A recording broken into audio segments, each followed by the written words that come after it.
Šta meksička hrana, sisari, mlečni proizvodi i fast food imaju zajedničko? Ako je vaš odgovor, pa ništa, čestitam, niste ludi, ali zato niste ni u pravu. Ekipa iz Blue Orange Games, čiji smo Baobab imali na kanalu, recenzija gore desno na ekranu, zajedno sa Dolphin Head Games, osmislila je blesavu brzalicu koju je pretvorila u društvenu igru. Dobro vi meni došli, a danas na tabli, tako cica, koza, sir, pizza.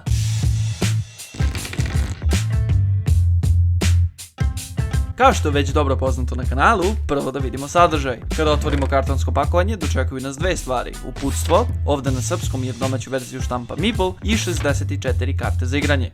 Uputstvo je kratko, jasno i efikasno. Pravila su jednostavna i igra se vrlo lako razume. Kada pogledamo same karte, sa zadnje strane su sve iste. Naziv igre sa leve i ilustracije sa desne strane. Spreda, sve su dizajnirane po istom ključu. Velika ilustracija pojma po sredini i naziv u uglovima po dijagonali. Međutim, ne dozvolite vašem mozgu da pamti boje i ilustracije napamet, jer postoje sitne razlike koje mogu da zavaravaju um. Kao što vidite, ista karta može biti različitih boja, a i same ilustracije mogu da budu obojene na drugačiji način. A sada, da pređemo na suštinu. Kako se igra tako cica, koza, sir, pizza? Promešajte špil i podelite jednak broj karata svakom od igrača, licem ka dole. Ukoliko preostane neka karta, jer 64 nije deljiv sa brojem igrača, višak vratite u kutiju. Ukoliko vas igra 5 ili manje, svakom igraču podelite po 12. Dogovorite se ko počinje, što će kod nas biti Anja, i ta osoba izvlači prvu kartu iz svoje gomile, izbacuje je na sredinu stola licem ka gore, dok izgovara tako. Zatim, u smeru suprotnom kazaljki na satu, igra teče dalje. Sljedeći igrač, kod nas Đole, izbacuje svoju prvu kartu i govori cica. I tako u krug dok se ne izgovore svi pojmovi redom kao u nazivu same igre. Tako, cica, koza, sir i pizza. Kada se završi krug, sljedeći igrač odpočinje iz početka, počevši od tako. Cijela centralna tema igre jeste poklapanje. To je pojam kada se izgovorena reč i odigrana karta zapravo podudaraju. Tada svi igrači moraju šakom da prekriju gomilu odbačenih karta na sredini stola. Posljednja osoba koja to i uradi, kupi sve karte sa gomile i stavlja ih licem ka dole kod sebe u špil. Igra se nastavlja od te osobe, a ona započinje novi ciklus pojmova jer uvek govori tako. Cilj igre možete i pretpostaviti. Budite prvi koji se otarasi svih svojih dodeljenih karata. Međutim, to samo po sebi nije dovoljno. Nakon što ostanete bez karata, i dalje učestvujete u igri.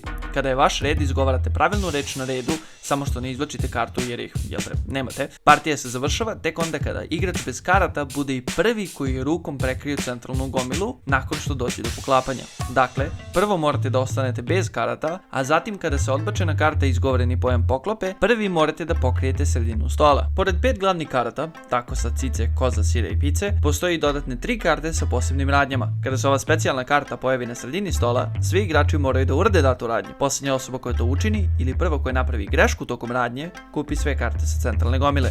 Te specijalne karte su gorila, gde igrači pesnicama udaraju svoje grudi, mrmot, gde igrači obema dlanovima tapkaju po stalu, i narval, gde svi igrači pljesnu rukama iznad svojih glava i time prave rog. Na kraju, da popričamo i o penalima.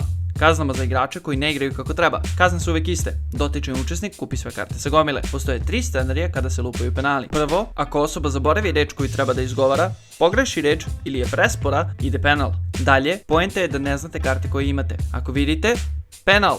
Najzad, nema lupanja moša i finti. Ako stavite šaku preko karata onda kada ne treba ili kada trznete rukom ka gomili, penal. Tako cica, koza, sir, pizza je jedna izrazito jednostavna igra. I kao takva, sjajna je za žurke, rođendane, mlađu publiku, sedeljke po kafićima i kućnjacima. Prosto, super je za ubijanje vremena. Iako je vrlo bazična i repetitivna po svojoj prirodi, tako cica, koza, sir, pizza nije igra koja je olako i u kratkom periodu postane bajata. U tome joj pomaže centralna premisa koja se oslanja na motoriku i vrlo dinamični brzi tok igre. Upravo zbog toga od nas dobija 6 kockica od mogućih 10. Dali bismo joj i više, ali vrlo limitiran koncept za mentalnu gimnastiku ne ostavlja prostora za puno razmišljanja i strategije do pobjede. Veći ključ, brzina refleksa. Da, izvanično vas sve upozoravam da obratite pažnju kada igrate sa drugaricama koji imaju duge nokte. U tom slučaju, grebanje kandžama dolazi gratis.